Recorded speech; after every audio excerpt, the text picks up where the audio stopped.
Cyrus, her new film, Hannah Montana, the movie, opens today, and you will love it. You have to go see it. After the Tyra show, run to see this movie. It's great. Check out this clip. Next time, you might want to demand a jet with a bigger bathroom. Well, why in the heck you getting all handed up? The Hannah steps off the plane photo op, you know, the balloons, the limos, the screaming fans. Like Vita says, it's all about the publicity. Yeah. That Vita's just full of good advice. Absolutely full of it. Hello, New York!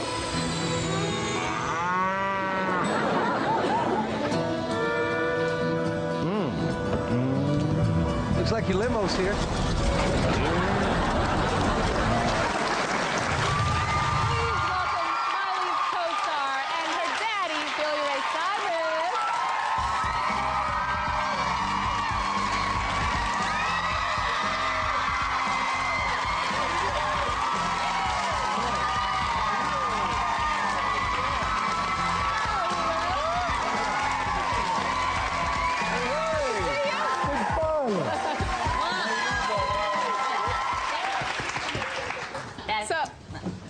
Is this a good spot for me? That is a great spot for you. First of all, I think you're so cool. I mean, we were hanging out at Disneyland a couple of months ago for Miley's 16th birthday. So welcome to the Tyra Show. You've been on the show, but not on the stage, so welcome. Thank you. What a great crowd you have here today. It's fun.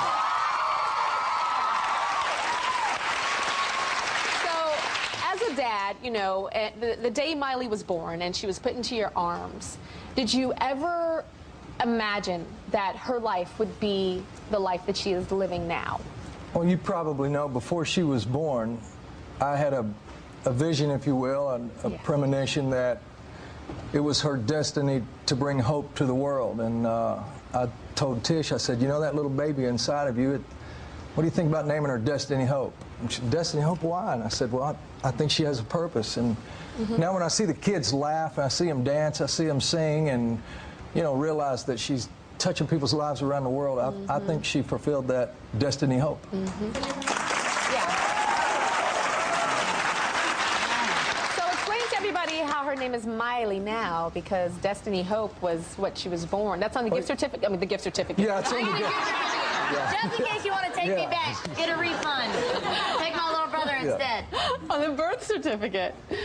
Destiny Hope is on your birth certificate. Yeah. Oh, that's right. But, you know, to this day, I don't think I've ever once called her Destiny Hope. No. From the very first time I ever held her, she just had this little smile on her face. And I start saying, oh, look, she's smiling. And, you know, start talking baby talk, and you start dropping the first letters, and pretty soon it just became Miley. Look, she's Miley. And Miley. I just always called her Miley. I wonder if that's Tennessee. Smiley, Miley. You know? A little bit of Miley, that. Miley. Yeah, You know, you used to have a whole poem for it, but I don't remember. Something about, oh my God. Smiley Dolly, Puddin' Polly, kissed the boys and made them smiley.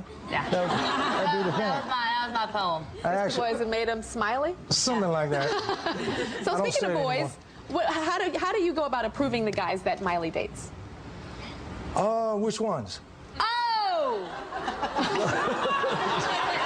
What does that mean, which one? Miley's always had a lot of friends, you know, boyfriends, That's a lie. I girlfriends. have not had any friends. I'm just kidding. She's always had a lot of friends, so, you know, I've always just told her, you know, to have one good friend is worth 10 boyfriends or girlfriends. To have one friend you can really count on, you know. I heard that you want to make sure that she doesn't date somebody that, like, you used to be like. Oh, That's a good idea.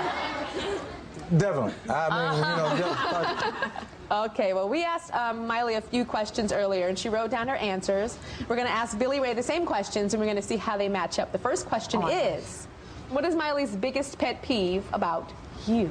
oh, about me? Yeah. She hates for me to recite Thomas Edison.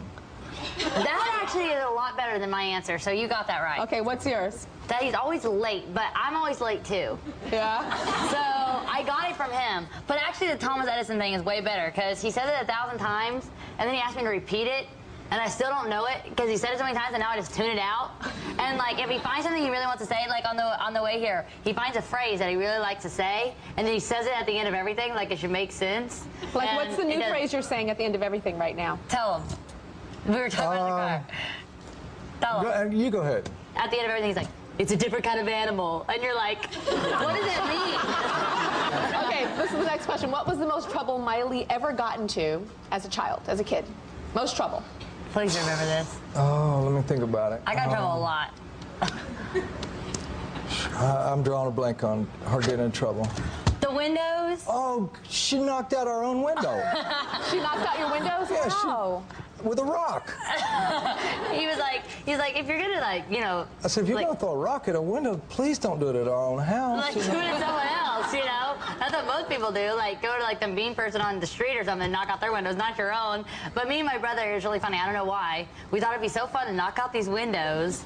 So dumb. And my brother, my older brother, Trace, who is now 20, is, like, still upset about throwing the rocks in the window. He's like, I love that rocks barn. in the window. Yeah. So on your CD, there is this song that I love called Butterfly. And it's with you and Miley together. That song touched me. I mean, it's in the movie and it's on your CD as well. So tell me, like, did you guys write that together, or like, how did that come about?